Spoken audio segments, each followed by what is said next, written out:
What's up, plant family? Welcome to another episode of Houseplant Essentials, where I go through the basic care of some of the most popular houseplants.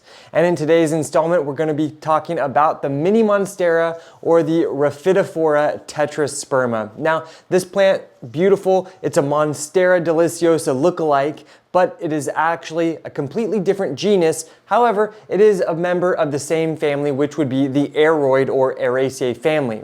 Now, this plant comes from southern Thailand, Malaysia, Southeast Asia, in warm, humid, jungly conditions, where it tends to climb up trees and shrubs, adhering onto them as it climbs higher and higher. So that's going to lead us to our first care point, which is the lighting. Now, this does not need to be in that bright southern or western facing window if you're here with us in the northern hemisphere. If you're in the southern hemisphere, that means don't put it in your northern facing window. These just like simply a bright location. Here in this room, I have it in a southern facing room. However, it's about 8 feet away from the windows, so it's not getting any bright lighting that's directly shining right on it. Yes, it will grow well with that, but it's not necessary. So save that location for some of your other more sun-loving plants. So for me, I have it with just a few grow lights, and that is absolutely fine. That makes it very versatile since it doesn't need to hog all of the sun in your houseplant home. Now, the next thing to consider would be the correct soil substrate, and I always opt for just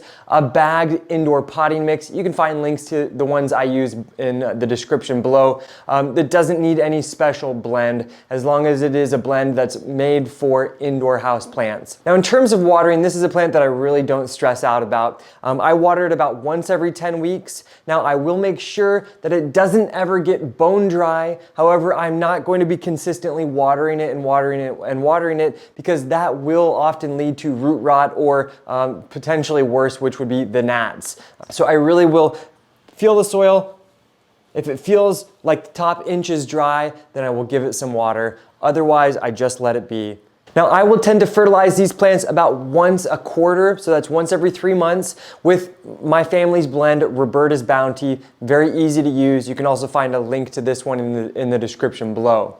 It's an all-purpose blend you can use on indoor plants, outdoor plants, and it's absolutely fine for our mini Monsteras. Now, in terms of containers, when your plants are small, I definitely want to opt for a small container, allowing it to really fill out that pot with its roots.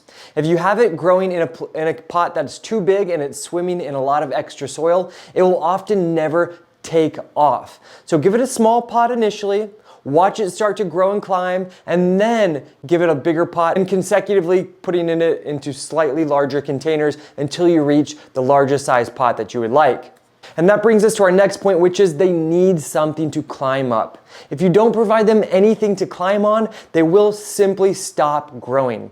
Now, I started this plant and this plant from one small, like 4-inch pot. I propagated it. I have them growing in 2 separate pots, and they've been growing like this over the last 2 years, and you can see just how much they have grown with something to climb up. Now, you can give it a trellis, you can give it bamboo stakes. I would recommend staying away from things like a moss pole, which just gives it a single thing to climb up. These tend to want to kind of sprawl out, so if you can give it some sort of trellising or even a bookshelf, something to climb up, you can use those little hooks like a 3M hook, and then just kind of adhere it to that and let it keep climbing and direct it in the direction that you want to. Alternatively, for me, I just use little tacks. I put them into my slats here or into your wall, and then I use twist ties to adhere it there, and that is enough support. Now, over time, they will absolutely create aerial roots that will connect themselves to your walls. So if you're worried about ruining your walls,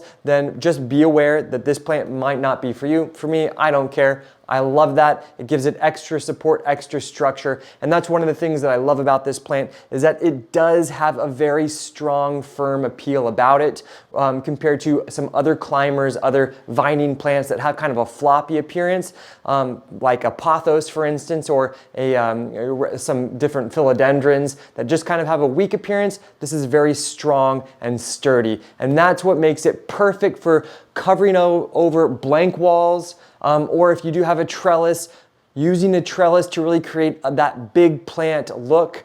And that is why I would consider it my favorite climbing, vining houseplant.